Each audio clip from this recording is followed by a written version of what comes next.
Assalamualaikum warahmatullahi wabarakatuh. Teman-teman semuanya, perkenalkan sekali lagi, nama saya Cahyoga Agung Yuliawan. Saya dari Quarkes.id. Mungkin sekalian saya langsung share screen aja ya, Rat ya. Boleh. Oke. Nah, ini oke. Ya, selamat sore semuanya.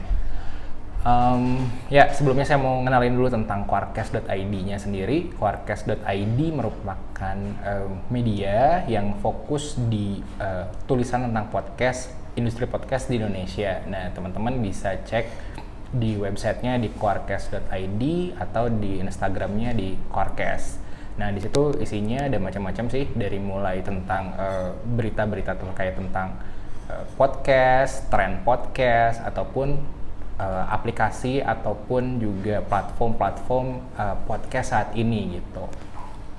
Nah, pada hari ini kita akan bahas tentang bagaimana perencanaan konten untuk podcaster yang baru memulai nih. Nah, mungkin kita mau nyamain dulu tentang apa sih sebenarnya podcast gitu ya, supaya sama-sama nih, siapa tahu si podcastnya ini beda nih antara yang teman-teman sama yang saya, jadi biar sama nih semuanya.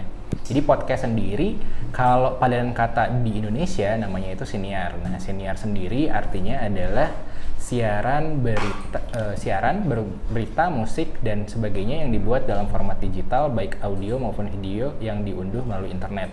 Nah, tapi kalau misalnya menurut Kamus Oxford, podcast ini mengacunya hanya untuk file audio, dan yang hari ini akan saya share ini lebih tentang yang file audionya aja, karena dalam bentuk konten akan ada sedikit perbedaan kalau misalnya teman-teman mau ngebuat konten dalam bentuk audio ataupun video, tapi mungkin bedanya cuma sedikit aja sih.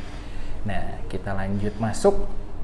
Oke, nah di sini kalau buat teman-teman yang baru ikut di training kita hari ini, mungkin udah pada tahu belum sih tujuan teman-teman bikin podcast itu apa? Karena dari tujuan ini sebenarnya nanti akan kegambar nih, sebenarnya teman-teman ini akan bikin podcast, nanti kontennya akan seperti apa. Misalnya bisa jadi nih tujuan teman-teman cuma buat senang-senang, atau personal branding, kebutuhan kantor, latihan public speaking, cari cuan, dan sebagainya. Nah, misalnya teman-teman senang-senang, kalau kata saya sih, kalau kontennya teman-teman untuk senang-senang, pasti yang di garis bawahi konten yang membuat teman-teman senang. Tapi kalau berbeda, kalau misalnya teman-teman bikin untuk yang tujuannya personal branding, kebutuhan kantor, latihan public speaking, cari cuan, dan lain-lain. Nah, oke. Alur produksi podcast sendiri kurang lebih bisa saya bagi di 4 nih. Jadi rekaman, editing, dan distribusi. Hari ini kita fokusnya ke yang paling pertama, namanya prarekaman. Ini yang sering teman-teman mungkin lupa gitu. Jadi tiba-tiba langsung aja pengen buka atau pengen ngerekam sesuatu gitu tanpa adanya perekaman. Padahal perencanaan dari prarekaman ini juga penting dalam proses produksi podcast. Nah, kita masuk nih langsung nih. Pertanyaan yang sering datang buat teman-teman podcaster, dulu juga saya di awal pada saat saya mau bikin podcast, ini bingungnya adalah saya udah sering nih ikutan kelas podcast. Konten apa ya tapi yang kira-kira cocok buat saya? Nah, ini cara Quarkes.id untuk menentukan nih, ngebantu teman-teman yang kalau mau bikin konten, kira-kira gimana sih caranya? Sebenarnya ada 4 hal yang kita bisa lihat. Yang pertama adalah hal yang kamu sukai. Yang kedua adalah yang kamu pahami. Yang ketiga adalah punya pendengar. Dan yang terakhir adalah dibutuhkan pendengar. Ada empat elemen ini yang sebenarnya bisa kita cari benang merahnya kalau teman-teman bingung mau menentukan konten. Yang pertama dari yang teman-teman suka dulu. Caranya gimana sih? Saya tuh bingung menentukan apa sih sebenarnya yang saya suka. Tanya aja 2 hal ke teman-teman, ke dalam diri teman-teman. Yang pertama, selalu punya alasan buat ngobrolin hal tersebut gitu. Yang kedua, selalu punya waktu untuk ngobrolin hal tersebut. Kalau teman-teman mau dalam kondisi apapun, selalu punya alasan nih buat ngobrolin hal tersebut, dan mau di waktu apapun teman-teman mau bisa ngobrolin hal tersebut, itu bisa dipastiin teman-teman suka sama topik tersebut. Nah, terus yang kedua, yang teman-teman pahami. Yang teman-teman pahami ini bisa dari ininya adalah ada pengakuan dari orang lain, bisa dari sertifikasi ataupun juga teman-teman ini dicari kalau misalnya ngobrolin tentang topik hal tersebut. Misalnya teman-teman nih dianggap jago lah tentang taktik sepak bola nih sama orang-orang tuh, dicari nih didengarkanlah opini teman-teman terhadap topik tersebut. Nah, yang ketiga, punya pendengar. Nah, kalau punya pendengar, ini adalah topik-topik yang ada komunitasnya. Misalnya sepeda gitu ya ada komunitasnya. Terus misalnya juga lagi trending, misalnya Odading Mang Oleh mungkin yang sekarang lagi viral gitu, itu juga punya pendengarnya. Dan yang terakhir, dibutuhkan pendengar. Nah, ini biasanya tervalidasi berdasarkan pengalaman kamu sebagai pemilik konten. Gitu. Biasanya teman-teman yang udah expert di satu bidang, misalnya teman-teman kuliahnya misalnya di dunia PR gitu, misalnya di dunia komunikasi, terus teman-teman terjun ke pekerjaan, terus menemukan ternyata untuk jadi PR yang baik tuh ada hal-hal yang nggak tertulis di teori, tapi di praktek tuh ada kendala-kendalanya, dan teman-teman berhasil tuh untuk menemukan solusinya. Itu sebenarnya dibutuhkan sama pendengar yang kurang lebih kebutuhannya sama kayak teman-teman. Cuman dari keempat elemen ini sebenarnya teman-teman yang paling penting pada saat teman-teman mau membuat konten adalah yang teman-teman suka dulu. Banyak orang yang memulai podcast dengan aku pengennya bikin konten yang penting nyari yang trending dulu deh gitu-gitu. Tapi sebenarnya kekuatan dari para konten kreator itu yang berhasil biasanya justru yang konsisten. Nah, kalau teman-teman ngambil yang trending tanpa teman-teman suka, apalagi teman-teman paham, biasanya akan ada waktu di mana teman-teman akhirnya malah berhenti di tengah jalan. Jadi kalau saran dari aku sih, kalau teman-teman bikin konten, yang penting adalah teman-teman suka dulu. Bagus-bagus kalau teman-teman bisa paham juga di situ. Nah, nanti akan teman-teman kalau dilihat dari diagram ini akan ketemu di daerah tengah ini. Teman-teman suka, teman-teman paham, teman-teman punya pendengar di situ, karena ada, itu tadi bisa dicek dari ada komunitasnya, trending gitu-gitu. Dan teman-teman, syukur-syukur teman-teman sudah punya pengalaman di situ dan bisa didengar tuh opini teman-teman di topik tersebut. Begitu. Nah, setelah teman-teman tahu konten teman-teman seperti apa, kita buat yang namanya podcast statement. Apa sih podcast statement ini? Podcast statement ini lebih ke mungkin tentang branding dari podcastnya teman-teman. Ini juga akan mempermudah podcast teman-teman berkembang ke depannya. Nah, yang teman-teman perlu isi ini cukup yang merahnya aja. Saya bacain ya. Nama podcast adalah sebuah podcast yang menyajikan konten dalam kurung tema bagi target pendengar di area pendengar dan atau dengan inovasi atau kebaruan. Misalnya contoh nih, teman-teman punya podcast tentang bulu tangkis gitu. Misalnya namanya Good Badminton gitu misalnya. Adalah sebuah podcast yang menyajikan konten badminton bagi target pendengarnya siapa nih? Kalau misalnya karena ini nanti akan berpengaruh pada format, pada bahasa yang teman-teman pakai. Kalau misalnya teman-teman targetnya adalah orang Indonesia, tulis aja orang Indonesia. Kalau orang Bandung berarti teman-teman bisa masukin bahasa Sunda di dalamnya gitu. Di area pendengar mana nih area pendengarnya? Area pendengarnya Indonesia dan dengan inovasi kebaruan. Misalnya inovasinya adalah dari badminton misalnya khusus untuk topik-topik tahun 60 atau 70-an misalnya. Misalnya kayak gitu. Itu kita sudah, nah teman-teman udah dapet nih namanya podcast statement. Nah setelah teman-teman punya podcast statement nih, teman-teman bisa bikin yang namanya konten pilar. Konten pilarnya apa sih? Jadi konten pilar ini adalah fondasi atau acuan teman-teman dalam proses kreasi konten supaya podcast teman-teman ini bisa terus diproduksi. Jadi teman-teman nggak akan kehabisan ide untuk bikin konten podcast.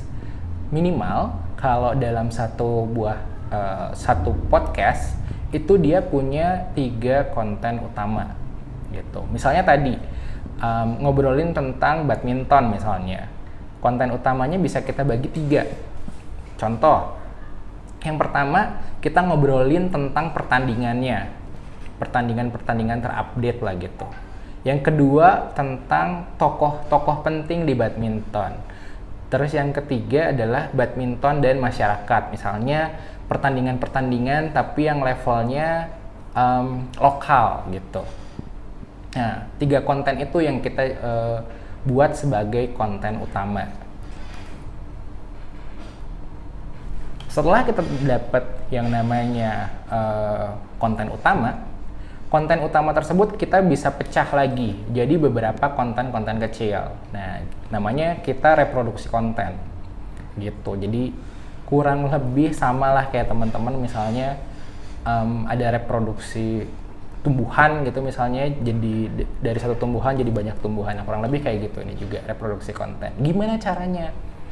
Caranya kita bisa mempergunakan ini yang ada di sebelah kiri. Ada kolom search ini sebenarnya. Jadi misalnya tadi nih kita udah bagi jadi 3 konten utama. Yang pertama adalah tentang update pertandingan. Kita bisa gunakan Google Search, Instagram Search, Twitter Search untuk nyari tahu sebenarnya ada konten-konten apa lagi sih yang bisa kita pecah dari konten utama kita. Atau kita bisa menggunakan Google Trend.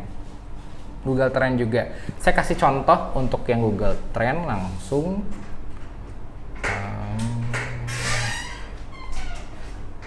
Oke, sebentar.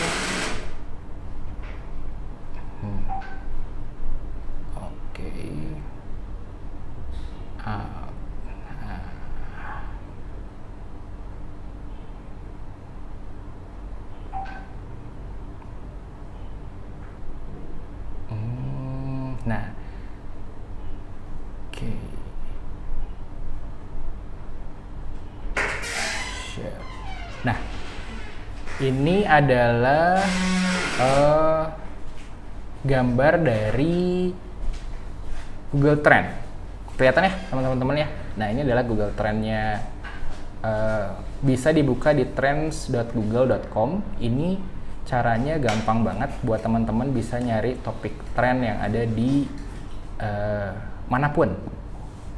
Nah, jadi tampilan awalnya, kita buka dulu tampilan awalnya ya, biar teman-teman nggak bingung. Nah, ini adalah tampilan awalnya nih. Di sebelah sini kelihatan negaranya. Jadi sebenarnya ini bisa sangat spesifik mau di mana. Kita ambil aja di Indonesia.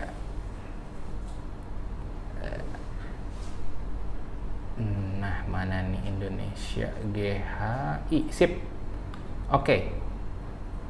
Nah, udah nih, udah dicari di Indonesia. Sekarang topik apa yang mau kita cari? Misalnya contoh tentang sepak bola.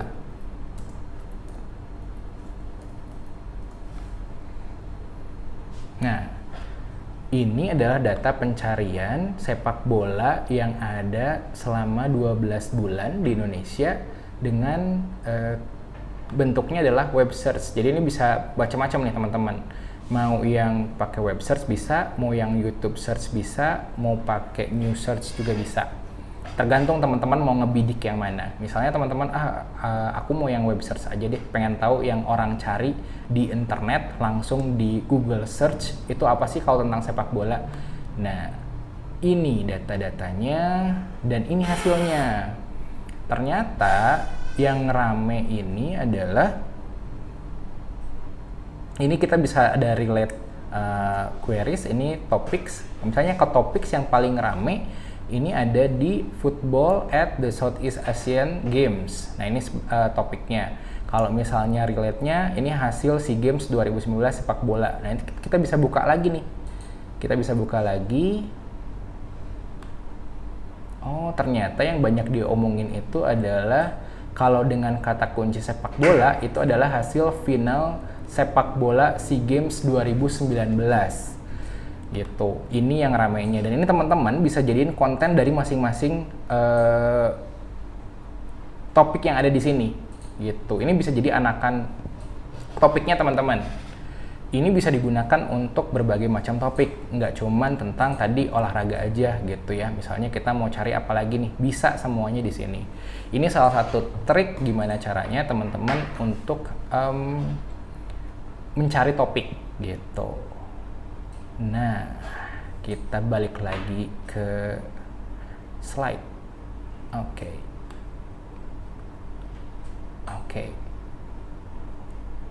Nah, tadi kita udah beres ngobrolin tentang konten. Teman-teman udah kegambar nih punya konten apa aja sekarang gitu. Nah sekarang yang perlu teman-teman perhatikan adalah format podcast. Jadi format podcast sendiri ada beberapa macam teman-teman.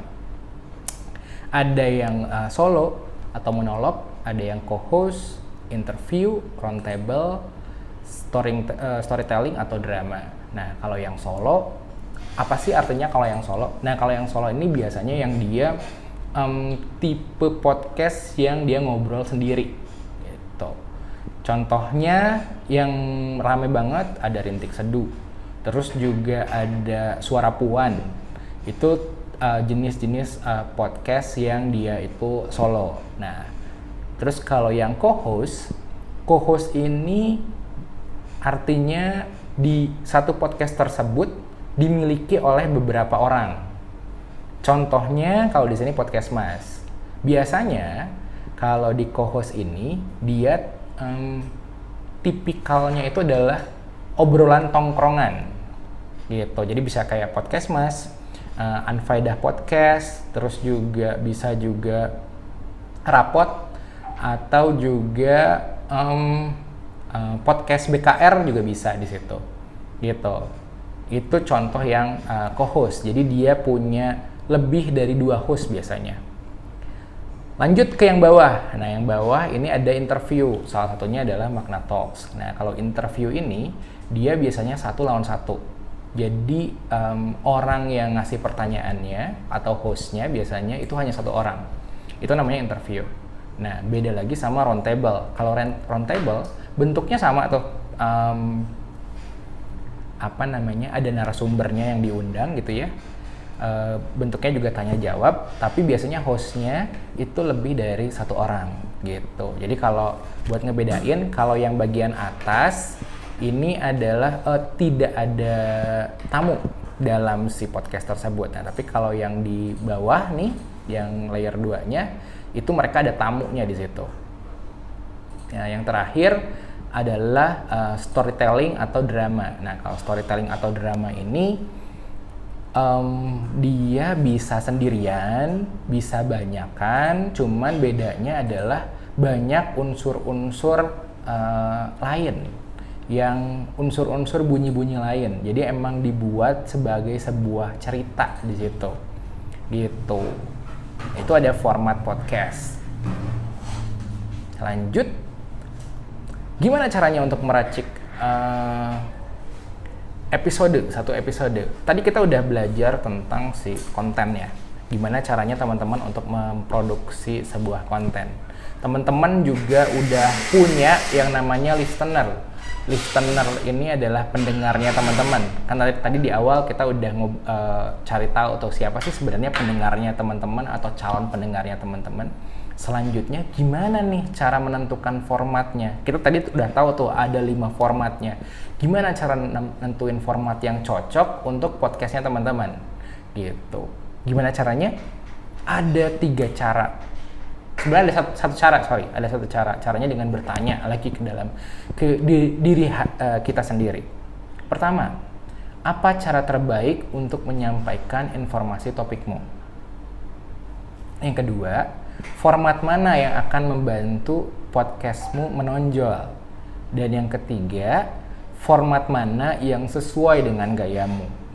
3 itu bisa jadi patokan untuk kita menentukan format podcast yang seperti apa sih yang kita akan buat gitu. Misalnya contoh nih, ngobrolin tentang sepak bola.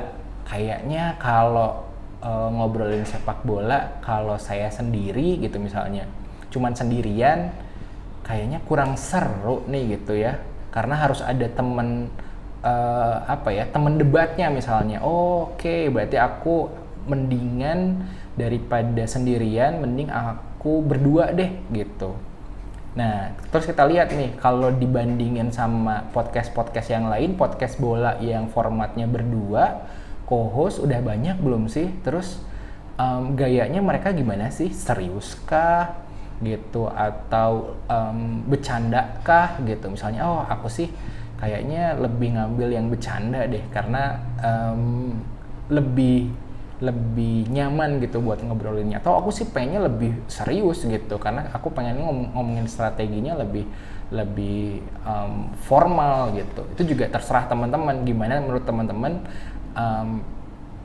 si kontennya teman-teman. Yang penting formatnya mau teman-teman buat seperti apapun juga, yang paling penting adalah konten tersebut bisa tersampaikan kepada audiens atau listenernya teman-teman gitu. Nah, yang terakhir untuk meracik si episode ini, yang penting adalah durasi. Biasanya yang bingung juga gitu, banyak yang nanya gitu, yang suka nanya berapa sih sebenarnya durasi podcast yang paling baik gitu.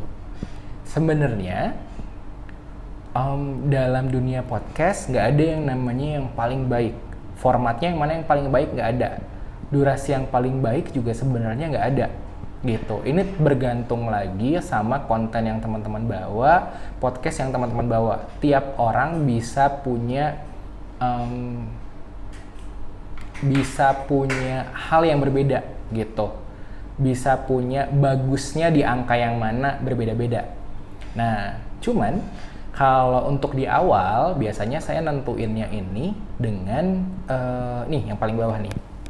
Cara gimana tahu kita bisa bikin podcast, karena tujuannya sekali lagi, gimana sih caranya supaya kita bisa konsisten dalam membuat podcast. Biasanya saya bikin dengan jumlah jam yang bisa kamu gunakan untuk produksi podcast setiap minggu dibagi 6. Ambil contoh, kita punya waktu, kita mau bagi waktu kita dalam seminggu itu untuk podcast tuh 6 jam.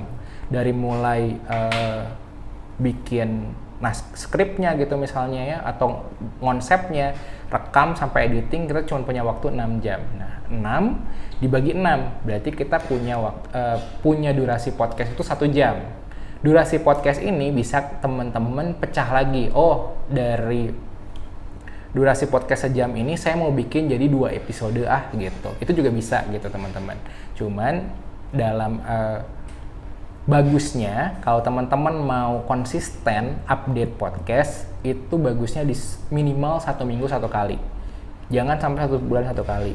Karena pertumbuhan podcast juga sekarang lagi tinggi-tingginya. Saat teman-teman kurang dari atau lebih dari 1 minggu dalam upload dari podcastnya, itu udah pasti teman-teman akan kehilangan pendengar teman-teman. Jadi bagusnya minimal teman-teman aktif seminggu sekali untuk upload. Nah, caranya gini gitu. Gimana cara menentukan durasi podcastnya?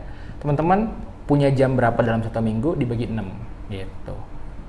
cuman punya 30 menit nih dalam seminggu, ya berarti 30 dibagi 6, berarti durasi podcast teman-teman paling cuma 5 menit gitu.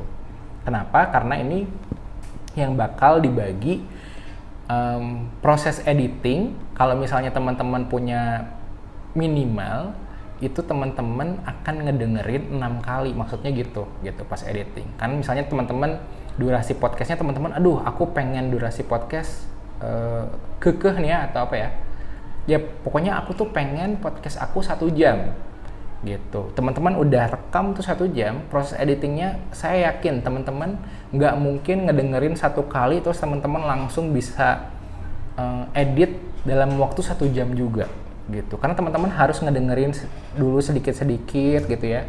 Minimal teman-teman itu harus ngedengerin 6 kali, 6 putaran gitu. Baru itu bisa baru bisa beres tuh si proses editingnya. Jadi makanya durasi podcast ini dibuat dari jumlah jam per minggu dibagi 6 gitu.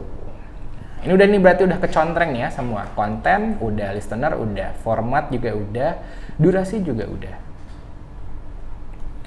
Lanjut. Nah, yang terpenting dalam buat teman-teman apalagi yang mungkin belum pernah di dunia broadcasting gitu ya, penting untuk teman-teman menulis. Bahkan teman-teman di dunia yang udah aktif di dunia broadcasting pun mereka tetap menulis pada saat mereka mau membuat konten mereka gitu ya. Nah, yang kita akan belajar hari ini juga bagaimana menulis dengan telinga gitu. Gimana sih maksudnya menulis untuk telinga? Maksudnya gimana sih menulis untuk telinga? Jadi menulis untuk telinga itu adalah tulisan yang memang kita khususkan supaya tulisan itu bisa dikonsumsi dengan cara didengarkan gitu. Yang pertama, menulis untuk telinga itu yang paling penting adalah diucapkan. Karena tadi podcast yang kita sepakati, podcast kita yang kita maksud adalah podcast yang formatnya hanya audio. Apapun yang bentuknya bukan audio itu tidak bisa diserap di podcastnya teman-teman gitu. Nggak bakal bisa ke gambar lah ya gitu di podcastnya teman-teman. Kalau misalnya teman-teman nggak ucapin, makanya pada saat teman-teman menulis, teman-teman harus menulis sedetail apapun yang teman-teman pengen ucapin dan yang pengen teman-teman kasih gambaran ke orang yang mau dengerin. Misalnya contoh, kalau misalnya di visual kan kita bisa nih dengan gini. Nah, gini. Nah, itu kalau di podcast harus ditulis melirik ke sebelah kiri. Ya, gitu. Itu harus ditulis tuh dan harus diucapkan. Yang kedua, menggunakan bahasa sehari-hari. Karena podcast ini kita konsumsinya langsung di telinga. Dan biasanya orang dengerin podcast itu menggunakan earphone. Jadi gunakanlah bahasa yang mudah dipahami dan bahasa yang sehari-hari. Yang ketiga, komunikatif. Walaupun teman-teman bikin misalnya monolog, tapi bayangin kalau di depan teman-teman ini punya lawan bicara. Supaya apa? Supaya teman-teman bisa podcastnya teman-teman itu terlihat lebih natural, jadi nggak monoton kesannya. Jadi teman-teman bayangin aja, walaupun teman-teman ngobrol sendiri gitu ya, tapi bayangin di depan teman-teman tuh ada orang yang lagi dengerin gitu, mau bentuknya kayak gimana pun. Jadi kalau misalnya pun contoh tadi yang co-host, dia punya banyak orang gitu ya, bayangin aja selain orang-orang yang ngomong gitu, ada satu orang yang nguping di sampingnya gitu. Atau ada temennya yang lain yang dia itu pendiam, nggak ngomong, tapi dia nggak dengerin gitu. Bayangin gimana mimik mukanya dia, bayangin juga apa yang kira-kira bakal dia respon gitu ya, supaya lebih komunikatif si podcastnya kita. Yang keempat, setiap kita membuat naskah, beri tanda baca atau tanda untuk suatu intonasi tertentu. Misalnya nih, nggak cukup dengan tanda tanya atau tanda seru. Misalnya kalau kita bikin dalam bentuk tanda kurung. Misalnya kalimat ini dibaca sedih gitu. Itu juga bisa tuh. Nah, yang kelima, bisa dimengerti dengan hanya satu kali dengar. Ini biasanya untuk dalam angka, penyebutan angka. Misalnya nih, kita pengen nyebutin 3795. Cukup dengan teman-teman ngambil 2 angka di depan aja, 3700-an gitu. Supaya orang bisa bisa nangkep dalam satu kali dengar gitu. Hindari hal-hal yang benar-benar untuk angka ya, detail dan kepanjangan gitu. Cukup ambil 2 nomor penting, dan yang terakhir hanya bunyi. Nah, hanya bunyi ini teman-teman bisa masukin juga misalnya di dalam naskah tulisan teman-teman, misalnya dalam kurung suara hujan. Nah, teman-teman bisa masukin tuh pada saat proses rekaman gitu. Jadi bunyi-bunyi bisa dimasukin sama teman-teman di situ gitu. Kita lanjut lagi. Nah, nanti kalau teman-teman mau nanya bisa kumpulin dulu pertanyaannya. Harapannya sih sebenarnya bisa lebih komunikatif, jadi teman-teman juga bisa lebih banyak nanya di sini gitu ya. Nanti setelah tinggal beberapa slide lagi, habis ini kita tanya jawab. Nah, terus kita belajar juga yang namanya struktur podcast. Jadi kurang lebih di struktur podcast sendiri ini ada 3 bagian utama. Ada intro, konten, sama outro. Intro ini lebih ke penjelasan tentang secara umum podcast teman-teman itu apa sih gitu. Misalnya kalau teman-teman sering dengerin Magna Talks gitu ya, Iyas tuh suka bilang kalau hai, nama saya Iyas gitu, dan ini adalah Magna Talks gitu misalnya. Nah, itu ditaruh di intronya atau juga bisa di outro-nya gitu. Nah, cuman kalau intro bagusnya lebih banyak tentang menjelaskan apa sih sebenarnya podcastnya teman-teman gitu. Karena ini juga bisa untuk yang pendengar-pendengar baru teman-teman gitu ya, bisa paham dulu, oh podcastnya teman-teman tentang apa sih. Baru teman-teman masuk ke konten. Nah, kontennya yang tadi kita bahas. Terus yang terakhir adalah outro. Nah, outro ini lebih banyak tentang misalnya bisa teman-teman masukin hal-hal yang call to action atau supaya pendengar misalnya mendengarkan podcast teman-teman yang lain.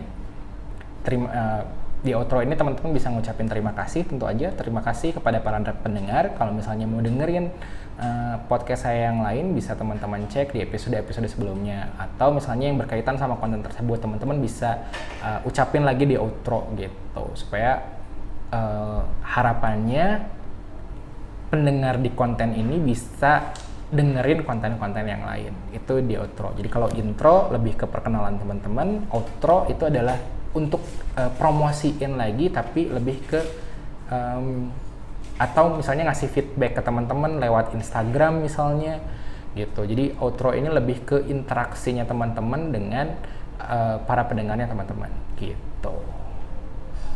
Nah, oke, kita masuk ke hampir terakhir nih, naskah untuk podcast. Jadi ini juga nih banyak sering ditanyain sama teman-teman yang baru mulai untuk bikin podcast. Apa aja sih? Sebenarnya macamnya ada apa aja sih kalau untuk bikin podcast tuh naskahnya? Kurang lebih ada 3. Ada kata demi kata, ada kerangka episode, sama ada bullet points. Nah, kalau kata demi kata, ini teman-teman beneran tulis 1 halaman full gitu ya misalnya, pokoknya ditulis kata demi katanya teman-teman. Ini biasanya efektif buat teman-teman yang formatnya solo atau monolog, atau juga yang pasti format drama atau storytelling gitu. Ini bisa ditulis kata demi kata. Nah, yang kedua adalah kerangka episode. Kerangka episode ini contohnya nanti bisa dilihat di bawah di slide selanjutnya ya, nanti saya sajiin. Biasanya dipakai sama teman-teman yang punya format itu adalah co-host. Jadi di sini cuma poin-poin aja. Misalnya di segmen kita akan bagi juga per segmen, misalnya segmen 1, segmen 2, segmen 3 gitu. Nah, segmen 1 ngobrolin tentang apa, tapi buatnya langsung per poin gitu. Misalnya pokoknya di segmen pertama saya misalnya kita punya bertiga nih, namanya A, B, C gitu. Nah, si A, B, C ngobrolin tentang tema A. Nah, pas B yang ngobrolin tentang pas yang kedua ngobrolin tentang tema yang lain, kurang lebih kayak gitu kalau di formatnya co-host. Karena kalau formatnya co-host kita cuman bisa